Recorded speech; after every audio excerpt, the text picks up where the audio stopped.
Olá, meu nome é Eduardo Rego, eu sou professor de hematologia da Universidade de São Paulo e coordeno a hematologia do grupo da Oncologia DOR. E hoje eu vou falar para vocês um pouco sobre anemia. Então, as anemias, e nós temos múltiplas causas de anemia, referem-se à diminuição do número de glóbulos vermelhos e da principal molécula que essas células carregam, que é a hemoglobina.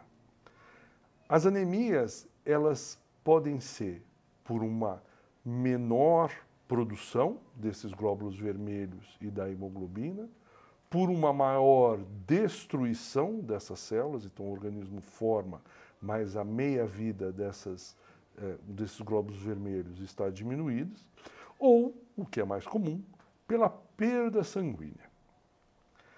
A perda sanguínea, muitas vezes, é de fácil identificação, pode aparecer nas fezes, pode aparecer através de vômitos hemorrágicos, mas muitas vezes ela pode ser silenciosa numa pequena quantidade e, em particular, do trato gastrointestinal.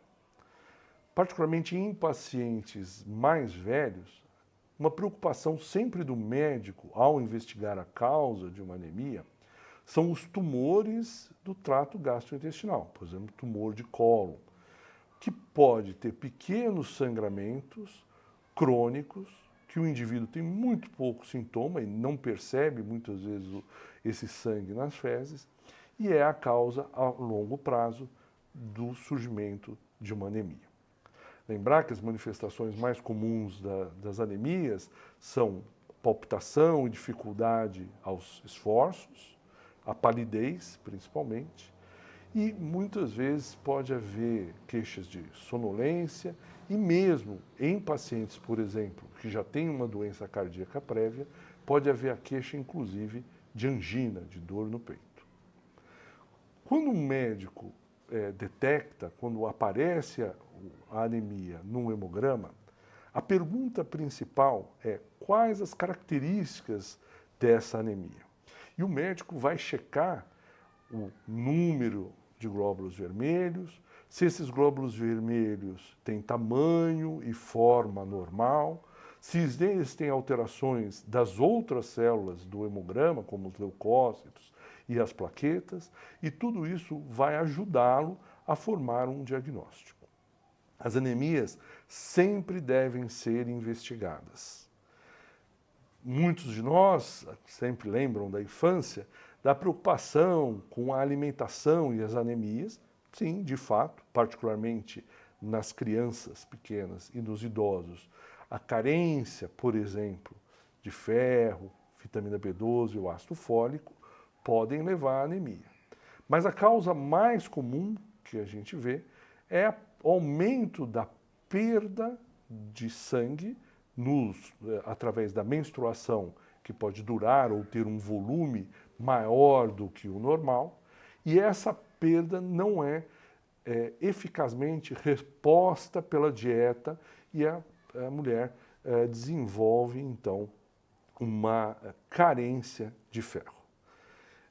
Essa é a causa mais comum, mas como eu disse, a gente sempre tem que investigar as outras causas. Por exemplo, no idoso, como eu também já mencionei, algumas causas de tumores gastrointestinais podem ser detectados a partir de uma investigação de anemia.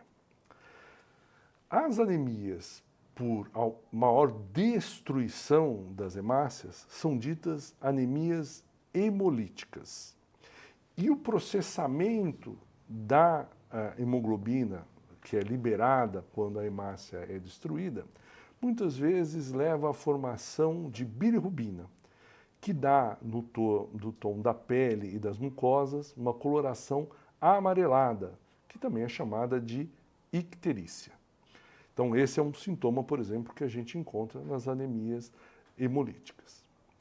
Nas anemias que são por falha de produção, e aí nós temos um grupo particularmente de doenças mais graves, nós temos doenças que levam a menor quantidade ou função de células que levam à formação do sangue, chamadas células tronco hematopoéticas, e o exemplo clássico daí é a anemia aplástica, ou temos a invasão da medula óssea.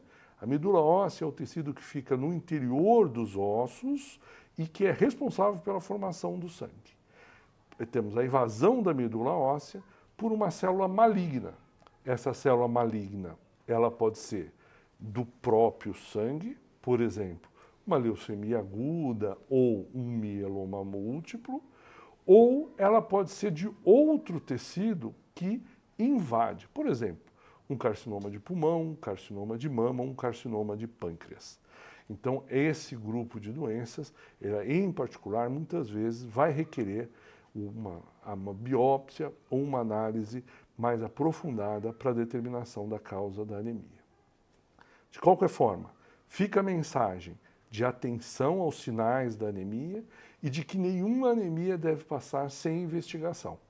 Por isso, procure o seu médico, pode ser um clínico, um pediatra, e nas situações mais específicas, procure um hematologista. Um hematologista é o clínico que é especializado, então, nas doenças do sangue, e essa é a minha especialidade há 30 anos. Espero que essas informações tenham sido úteis para você.